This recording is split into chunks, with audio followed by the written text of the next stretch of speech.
If we don't have the resources to tolerate stress in our body, we're going to go right back into those old habits sooner rather than later. Even if familiar is dysfunctional, results in burnout or whatever kind of our familiar has become for us, it to our nervous system is the safest path because it's predictable. It cuts right through the uncertainty that we struggle to tolerate, because when there's uncertainty, when we don't know what's going to happen next, our body will naturally feel stress and our nervous system will activate.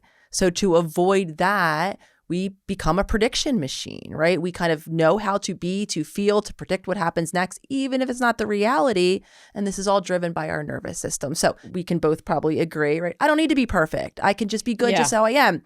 I can say that logically, but the second I try to accept imperfection, a mistake, I try to show someone my messiness, my nervous system isn't going to know what happens next.